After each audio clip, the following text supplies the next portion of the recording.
Hi hello ನಮಸ್ಕಾರ ಎಲ್ಲರಿಗೂ welcome to our Appu's cooking channel. ರಾತ್ರಿ ಉಳಿದಿರುವ ಅನ್ನದಿಂದ ಹತ್ತಿಗಿಂತ ಸಾಫ್ಟ್ ಆಗಿರುವಂಥ ದೋಸೆ ಹಾಗೂ ಚಟ್ನಿ ಹೇಗೆ ಮಾಡಬಹುದು ಅಂತ ಹೇಳ್ಕೊಡ್ತಾ ಇದ್ದೀನಿ. ಮಾಡೋದು ತುಂಬಾನೇ ಸುಲಭ. 2 ನಿಮಿಷದಲ್ಲಿ ಚಟ್ನಿ ರೆಡಿಯಾಗುತ್ತೆ ಮತ್ತು ದೋಸೆ ಕೂಡ ರೆಡಿಯಾಗುತ್ತೆ. ಸಾಮಾನ್ಯವಾಗಿ ರಾತ್ರಿ ಅನ್ನ ಉಳಿದಿದ್ರೆ ಚಿತ್ರಾನ್ನ, ಪುಳಿಯೋಗರೆ ಇವೆರಡು ಬಿಟ್ಟು ಬೇರೆ ಯಾವ ರೆಸಿಪಿನೂ ಮಾಡ್ತಾ ಇಲ್ಲ. ಒಂದ್ಸಲ ಈ ಸಾಫ್ಟ್ ಆಗಿರುವ ದೋಸೆ ಮಾಡಿ ನೋಡಿ, ಬೇಕಂತಲೇ ಅನ್ನನ ಉಳಿಸ್ತೀರಾ, ಇದಂತೂ ಗ್ಯಾರಂಟಿ. ಮೊದಲಿಗೆ ಒಂದು ಪ್ಯಾನಲ್ಲಿ ಒಂದು 3/4 ಕಪ್ ಅಷ್ಟು ಕಡಲೆಕಾಯಿ ಬೀಜನ ಹಾಕ್ಕೊಳ್ಳೋಣ. ಸ್ಟವ್ನ ಮೀಡಿಯಂ ಫ್ಲೇಮಲ್ಲಿ ಇಟ್ಕೊಂಡು ಫ್ರೈ ಮಾಡ್ಕೊಳ್ಳೋಣ. ಇದನ್ನು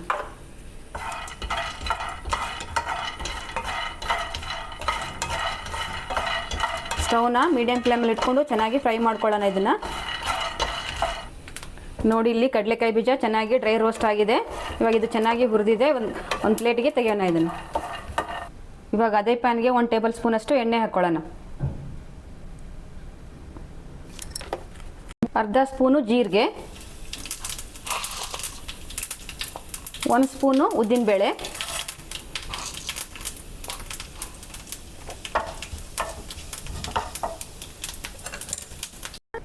2 ಹಸಿಮೆಣಸಿನ್ಕಾಯಿ,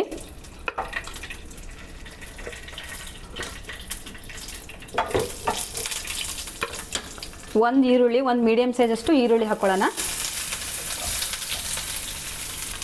ಮತ್ತು ಒಂದು ಸ್ವಲ್ಪ ಬೆಳ್ಳುಳ್ಳಿ, 1 ಇಂಚಷ್ಟು ಶುಂಠಿ, ಮತ್ತು ಸ್ವಲ್ಪ ಹುಣಸೆ ಹಣ್ಣು, ಮತ್ತು ಸ್ವಲ್ಪ ಕೊತ್ತಂಬರಿ ಎಲ್ಲನೂ ಹಾಕ್ಕೊಂಡು ಇವಾಗ ಚೆನ್ನಾಗಿ ಫ್ರೈ ಮಾಡ್ಕೊಳ್ಳೋಣ. ಇದು ತುಂಬ ಫ್ರೈ ಆಗಬೇಕಂತ ಏನಿಲ್ಲ. ಆನಿಯನ್ ಸ್ವಲ್ಪ ಸಾಫ್ಟ್ ಆದರೆ ಸಾಕು. ನೀವು ಇಲ್ಲಿ ಖಾರಕ್ಕೆ ಬೇಕಂದರೆ ಒಣಮೆಣಸಿನ್ಕಾಯಿ ಕೂಡ ಹಾಕ್ಕೋಬೋದು. ಇದಿಲ್ಲಿ ಫ್ರೈ ಆಗಿದೆ. ಸ್ಟವ್ನ ಆಫ್ ಮಾಡ್ಕೊಂಬಿಡೋಣ. ಇಲ್ಲಿ ಒಗ್ಗರಣೆ ತಣ್ಣಗಾಗಬೇಕು. ತಣ್ಣಗಾದ್ಮೇಲೆ ಚಟ್ನಿನ ಹಾಕ್ಕೊಂಬರೋಣ. ಇವಾಗ ಇಲ್ಲಿ ಇದು ತಣ್ಣಗಾಗಲಿ, ಅಷ್ಟರಲ್ಲಿ ದೋಸೆ ಬ್ಯಾಟರ್ನ ರೆಡಿ ಮಾಡ್ಕೊಂಬರೋಣ. ಒಂದು ಬೌಲಲ್ಲಿ 1 ಕಪ್ ಅಷ್ಟು ರೈಸ್ನ ಹಾಕ್ಕೊಳ್ಳೋಣ. 1 ಕಪ್ ಅಷ್ಟು ರೈಸ್ ಹಾಕ್ಕೊಂಡಿದ್ದೀನಿ. 3/4 ಕಪ್ ಅಷ್ಟು ಚಿರೋಟಿ ರವೆ. ನೀವು ಚಿರೋಟಿ ರವೆ ಆದರೂ ತೊಗೋಬೋದು, ಬಾಂಬೆ ರವೆ ಆದರೂ ತೊಗೋಬೋದು. 1 ಕಪ್ ಅಷ್ಟು ಚಿರೋಟಿ ರವೆ. ಇದೇ ಕಪ್ ಅಳತೆಯಲ್ಲಿ 3/4 ಕಪ್ ಅಷ್ಟು ಮೊಸರು, ಮತ್ತು ಸ್ವಲ್ಪ ಉಪ್ಪು. ನೀವು ಟೇಸ್ಟ್ ಅನುಸಾರ ನೋಡಿ ಹಾಕ್ಕೊಳ್ಳಿ. ನಾನಿಲ್ಲಿ ಸ್ವಲ್ಪ ಉಪ್ಪು ಹಾಕ್ತಾಯಿದ್ದೀನಿ. ಇದನ್ನ ಒಂದು ಸತಿ ಹಾಗೆ ಮಿಕ್ಸ್ ಮಾಡ್ಕೊಳ್ಳೋಣ. ಫಸ್ಟು ರವೆ ಮತ್ತು ರೈಸು ಮೊಸರು ಎಲ್ಲ ಚೆನ್ನಾಗಿ ಕೂಡ್ಕೋಬೇಕು. ಇದನ್ನ ಒಂದು ಸತಿ ಹಾಗೆ ಮಿಕ್ಸ್ ಮಾಡ್ಕೊಳ್ಳೋಣ. ಇಲ್ಲಿ ಮೊಸರಿನ ಕಪ್ಪಲ್ಲೇ ಅರ್ಧ ಗ್ಲಾಸ್ ಅಷ್ಟು ನೀರು ಹಾಕೋತಾ ಇದ್ದೀನಿ. ನೀರು ಹಾಕ್ಕೊಂಡು ಇನ್ನೊಂದು ಸತಿ ಚೆನ್ನಾಗಿ ಮಿಕ್ಸ್ ಮಾಡ್ಕೊಳ್ಳೋಣ. ನೀವಿಲ್ಲಿ ರಾತ್ರಿ ಉಳಿದಿರುವ ಅನ್ನದಿಂದ ಚಿತ್ರಾನ್ನ ಮಾಡ್ಕೊಂಡಿರ್ತೀರಾ, ಪುಳಿಯೋಗರೆ ಮಾಡ್ಕೊಂಡಿರ್ತೀರಾ, ಅಷ್ಟೇ ಯಾಕೆ ತಾಲಿಪಟ್ಟು ಕೂಡ ಮಾಡ್ಕೊಂಡಿರ್ತೀರಾ. ಒಂದ್ಸಲ ಈ ಥರ ದೋಸೆ ಮಾಡ್ಕೊಂಡು ತಿನ್ನಿ. ತುಂಬ ಸಾಫ್ಟಾಗಿ ಕೂಡ ಇರುತ್ತೆ, ಅಷ್ಟೇ ಬೇಗನೆ ಕೂಡ ಇದನ್ನ ಮಾಡಬಹುದು.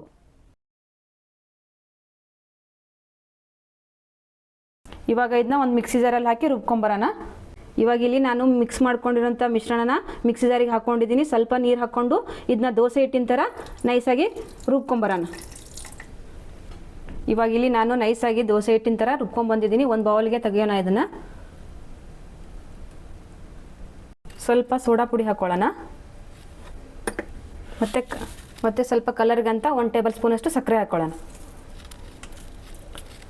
ಹಾಕ್ಕೊಂಡು ಎಲ್ಲನೂ ಒಂದು ಸತಿ ಚೆನ್ನಾಗಿ ಮಿಕ್ಸ್ ಮಾಡ್ಕೊಳ್ಳೋಣ. ಇದನ್ನು ನೀವು ಬೇಕಂದರೆ ಇನ್ನೂ ಸ್ವಲ್ಪ ನೀರನ್ನ ಆ್ಯಡ್ ಮಾಡ್ಕೋಬೋದು. ಇದಕ್ಕೆ ನಾನಿಲ್ಲಿ ದೋಸೆ ಮಾಡುವಷ್ಟು ನೀರನ್ನ ಹಾಕ್ಕೊಂಡಿದ್ದೀನಿ. ಇದಕ್ಕೆ ನೀವು ಬೇಕಂದರೆ ಗಟ್ಟಿ ಅನಿಸಿದರೆ ಇನ್ನೊಂದು ಸ್ವಲ್ಪ ನೀರು ಹಾಕ್ಕೋಬೋದು ಇದಕ್ಕೆ.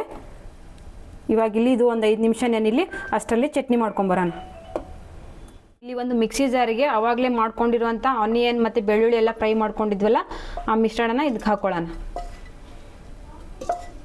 ಆವಾಗಲೇ ಹುರಿದಿರುವಂಥ ಕಡಲೆಕಾಯಿ ಬೀಜನ ಹಾಕ್ಕೊಳ್ಳೋಣ. ರುಚಿಗೆ ತಕ್ಕಷ್ಟು ಉಪ್ಪು ಮತ್ತು ಸ್ವಲ್ಪ ಸಕ್ಕರೆ ಎಲ್ಲನೂ ಹಾಕ್ಕೊಂಡು ಇವಾಗ ನೀರು ಹಾಕ್ಕೊಂಡು ಚೆನ್ನಾಗಿ ನೈಸಾಗಿ ಪೇಸ್ಟ್ ಮಾಡ್ಕೊಂಬರೋಣ.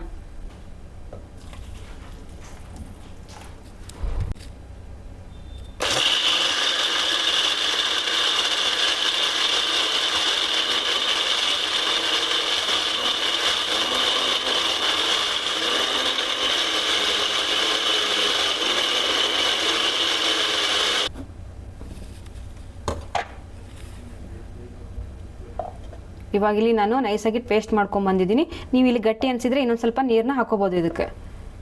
ಇವಾಗ ಇಲ್ಲಿ ಈ ಚಟ್ನಿಗೆ ಒಂದು ಒಗ್ಗರಣೆ ಹಾಕೊಳ್ಳೋಣ. ನಾನಿಲ್ಲಿ ಒಂದು ಪ್ಯಾನ್ ಇಟ್ಕೊಂಡಿದ್ದೀನಿ, 2 ಟೇಬಲ್ ಸ್ಪೂನ್ ಅಷ್ಟು ಎಣ್ಣೆ ಹಾಕೊಳ್ಳೋಣ ಇದಕ್ಕೆ. ನಾನಿಲ್ಲಿ ಚಟ್ನಿಗೆ ಒಗ್ಗರಣೆ ಹಾಕೋತಾ ಇದ್ದೀನಿ.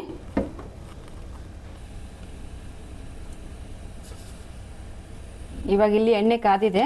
ಸ್ವಲ್ಪ ಸಾಸಿವೆ, ಸ್ವಲ್ಪ ಜೀರಿಗೆ,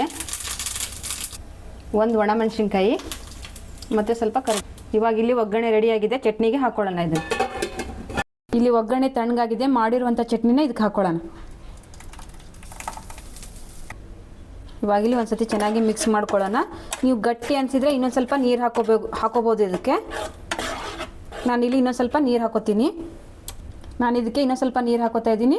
ಇದು ಸ್ವಲ್ಪ ಚಟ್ನಿ ನೀರಾಗಿದ್ದರೆ ಚೆನ್ನಾಗಿರುತ್ತೆ ದೋಸೆ ಜೊತೆ. ನೀರು ಹಾಕ್ಕೊಂಡು ಇನ್ನೊಂದು ಸತಿ ಚೆನ್ನಾಗಿ ಮಿಕ್ಸ್ ಮಾಡ್ಕೊಳ್ಳೋಣ. ಇವಾಗಿಲ್ಲಿ ಚಟ್ನಿ ರೆಡಿಯಾಗಿದೆ. ದೋಸೆ ಮಾಡ್ಕೊಂಬರೋಣ. ಸ್ಟವ್ ಮೇಲೆ ಒಂದು ದೋಸೆ ಪ್ಯಾನ್ ಇಟ್ಕೊಂಡಿದ್ದೀನಿ. ಇದು ಚೆನ್ನಾಗಿ ಹೀಟ್ ಆಗಿದೆ. ಇದಕ್ಕೆ ಸ್ವಲ್ಪ ಎಣ್ಣೆನ ಹಚ್ಕೊಳ್ಳೋಣ.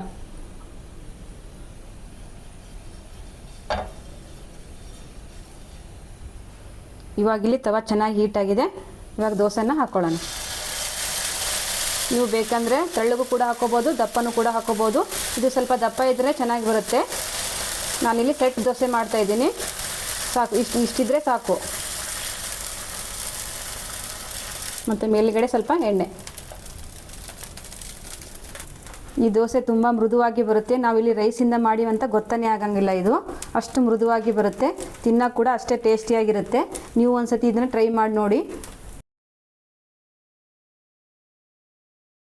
ಇವಾಗಿಲ್ಲಿ ಒಂದು ಸೈಡು ಚೆನ್ನಾಗಿ ಫ್ರೈ ಆಗಿದೆ. ಇದನ್ನ ಇವಾಗ ಟರ್ನ್ ಮಾಡಿ ಹಾಕೊಳ್ಳೋಣ.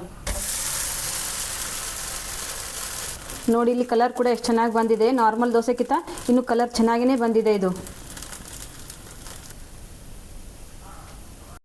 ಇವಾಗ ಆಗಿದೆ ದೋಸೆ. ಒಂದು ಪ್ಲೇಟಲ್ಲಿ ತೆಗೆಯೋಣ ಇದನ್ನು. ನೋಡಿ, ಕಲರ್ ಕೂಡ ಎಷ್ಟು ಚೆನ್ನಾಗಿ ಬಂದಿದೆ.